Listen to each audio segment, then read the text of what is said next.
Pulao, tomato ಬಾತ್ಗಳು ಈ ಥರ ಮಸಾಲೆದೆಲ್ಲ ತಿಂದು ಬೇಜಾರಾದಾಗ, ಆಮೇಲೆ ಏನಾದರೂ ರೈಸ್ ಉಪಯೋಗಿಸ್ಕೊಂಡು ಹೆಲ್ತಿಯಾಗಿರೋ ಒಂದು ರೆಸಿಪಿ ಏನಾದರೂ ಮಾಡಬೇಕು ಅಂತ ಅನಿಸಿದಾಗ ಈ ಥರ ರೆಸಿಪಿ ಒಂದು ಸಲ ಟ್ರೈ ಮಾಡಿ.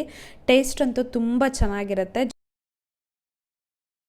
ಇಲ್ಲಿ ನಾನು ಫಸ್ಟು ಒಂದು 2 ಸ್ಪೂನ್ನಷ್ಟು ಜೀರಿಗೆ ಹಾಕ್ಕೊಂಡಿದ್ದೀನಿ. ಜೀರಿಗೆ ಒಂದು ಸ್ವಲ್ಪ ಘಮ ಬರೋ ತನಕ ಹುರ್ಕೋಬೇಕು ಇದನ್ನು. ಅದಕ್ಕೆ 1 ಸ್ಪೂನ್ನಷ್ಟು ಮೆಂತೆಕಾಳನ್ನ ಹಾಕ್ಕೊಂಡಿದ್ದೀನಿ. ಇದು ಎರಡನ್ನೂ ಚೆನ್ನಾಗಿ ಫ್ರೈ ಮಾಡಿಕೊಂಡು ಒಂದು ಸಣ್ಣ ಮಿಕ್ಸರ್ ಜಾರ್ಗೆ ಹಾಕ್ಕೊಂಡು ಪೌಡರ್ ಮಾಡಿ ಇಟ್ಕೋಬೇಕು. ಇದೊಂದು ಮಾಡಿ ಇಟ್ಕೊಂಡ್ರಿ ಅಂತ ಅಂದರೆ ಇದು ಬ್ರೇಕ್ಫಾಸ್ಟು ಒಂದು 5ರಿಂದ 10 ನಿಮಿಷದಲ್ಲಿ ರೆಡಿಯಾಗಿ ಹೋಗ್ಬಿಡುತ್ತೆ. ಈಗ ಅದೇ ಪ್ಯಾನ್ಗೆ ನಾನು 1/2 ಕಪ್ಪಷ್ಟು ಹೆಸರು ಬೇಳೆನ ಹಾಕ್ಕೊಂಡಿದ್ದೀನಿ.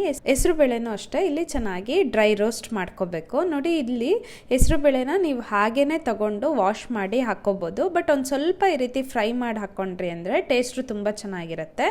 ಈಗ ಒಂದು ಕುಕ್ಕರ್ಗೆ ನಾನು ಒಂದು 2ರಿಂದ 3 ಸ್ಪೂನ್ನಷ್ಟು ಎಣ್ಣೆ ಹಾಕ್ತಾ ಇದ್ದೀನಿ. ಎಣ್ಣೆ ಬಿಸಿ ಆದಮೇಲೆ 1 ಸ್ಪೂನ್ನಷ್ಟು ಜೀರಿಗೆ ಹಾಕಿದ್ದೀನಿ. ಆಮೇಲೆ ಒಂದು 6ರಿಂದ 7 ಹಸಿಮೆಣಸಿನ್ಕಾಯಿ, ಒಂದು 3ರಿಂದ 4 ಈರುಳ್ಳಿನ ಈ ರೀತಿ ದೊಡ್ಡದಾಗಿ ಕಟ್ ಮಾಡಿಕೊಂಡು ಹಾಕ್ಕೊಂಡಿದ್ದೀನಿ. ನೋಡಿ, ಈರುಳ್ಳಿ ಎಲ್ಲ ಒಂಚೂರು ಚೆನ್ನಾಗಿ ಹುರ್ಕೊಂಡಿದ್ದಾದಮೇಲೆ ಇದಕ್ಕೆ ಒಂದು 3ರಿಂದ 4 ಕ್ಯಾರೆಟು ಈ ರೀತಿ ಉದ್ದುದ್ದ ಕಟ್ ಮಾಡಿ ಹಾಕ್ಕೊತಾ ಇದ್ದೀನಿ. ಕ್ಯಾರೆಟ್ ಬೇಡ ಅಂದರೆ ಸ್ಕಿಪ್ ಕೂಡ ಮಾಡ್ಕೋಬೋದು. ಜೊತೆಗೆ 1-2 ಟೊಮ್ಯಾಟೊ. ಲಂಚ್ ಬಾಕ್ಸಿಗೂ ಅಷ್ಟೇ ಸೂಪರಾಗಿರುತ್ತೆ. ಜೊತೆಗೆ ರಾತ್ರಿ ಊಟಕ್ಕೂ ಅಷ್ಟೇ. ಉಪ್ಪು ರುಚಿಗೆ ತಕ್ಕಷ್ಟು, ಅರಿಶಿನ ಪುಡಿ ಒಂದು ಸ್ವಲ್ಪ. ಆಮೇಲೆ ಇದಕ್ಕೆ ನಾನು ಜೀರಿಗೆ ಮತ್ತು ಮೆಂತೆಕಾಳ್ದು ಪೌಡರ್ ಮಾಡಿ ಇಟ್ಕೊಂಡಿದ್ದೆ ಅಲ್ವಾ, ಅದನ್ನು ಹಾಕ್ಕೊತಾ ಇದ್ದೀನಿ. ಆಮೇಲೆ 1 ಬೌಲಷ್ಟು ತೆಂಗಿನಕಾಯಿ ತುರಿನ ಹಾಕ್ಕೊಂಡಿದ್ದೀನಿ. ಇದೆಲ್ಲ ಹಾಕ್ಬಿಟ್ಟು ಚೆನ್ನಾಗಿ ಒಂದು ಸಲ ಮಿಕ್ಸ್ ಮಾಡ್ಕೋಬೇಕು. ನೋಡಿ, ಇದು ಮಿಕ್ಸ್ ಮಾಡಿದ್ದಾದಮೇಲೆ ನಾನು ಹೆಸರು ಬೇಳೆನ ಹುರಿದ್ಬಿಟ್ಟು ವಾಶ್ ಮಾಡಿ ಇಟ್ಕೊಂಡಿದ್ದೆ ಅಲ್ವಾ, ಅದನ್ನು ಹಾಕ್ಕೊತಾ ಇದ್ದೀನಿ. ಇಲ್ಲಿ 1/2 ಕಪ್ಪಷ್ಟು ಹೆಸರು ಬೇಳೆಗೆ ನಾನು 1/2 ಕಪ್ಪಷ್ಟು ಅಕ್ಕಿ ತೊಗೊಂಡಿದ್ದೀನಿ. ಅಕ್ಕಿನ ಚೆನ್ನಾಗಿ ವಾಶ್ ಮಾಡಿ ಹಾಕ್ಕೊತಾ ಇದ್ದೀನಿ. ನೋಡಿ, ಇದೆಲ್ಲ ಹಾಕ್ಬಿಟ್ಟು ಚೆನ್ನಾಗಿ ಮಿಕ್ಸ್ ಮಾಡ್ಕೋಬೇಕು.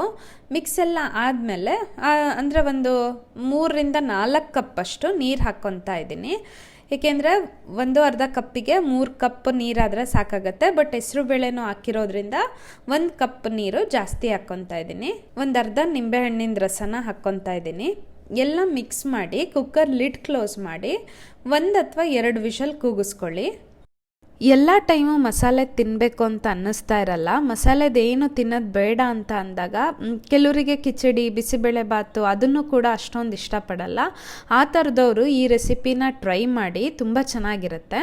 ನೋಡಿ, ಕುಕ್ಕರ್ ಕೂಗ್ಬಿಟ್ಟು ತಣ್ಣಗಾಗಿತ್ತು. ಇವಾಗ ತೆಗಿತಾ ಇದ್ದೀನಿ. ನೋಡಿ, ಬಿಸಿ ಬಿಸಿ ಕ್ಯಾರೆಟ್ ಹೆಸರುಬೇಳೆ ಬಾತು ರೆಡಿಯಾಗಿದೆ. ಇದನ್ನು ನೀವು ಕಾಯಿ ಚಟ್ನಿ ಜೊತೆ ಅಥವಾ ತುಪ್ಪ ಹಾಕ್ಬಿಟ್ಟು ಅಥವಾ ಮೊಸರು ಜೊತೆ ಯಾವುದ್ರ ಜೊತೆ ಬೇಕಾದ್ರೂ ಸರ್ವ್ ಮಾಡ್ಕೋಬೋದು. ಹಾಗೇನೂ ಕೂಡ ಸೂಪರಾಗಿರುತ್ತೆ. ಒಂದು ಸಲ ಟ್ರೈ ಮಾಡಿ ನೋಡಿ. ಅದೇ ತಿಂಡಿ ತಿಂದು ಬೇಜಾರಾದಾಗ ಈ ರೀತಿ ಒಂದು ಸಲ ಟ್ರೈ ಮಾಡಿ, ತುಂಬ ಚೆನ್ನಾಗಿರುತ್ತೆ. Thanks for watching.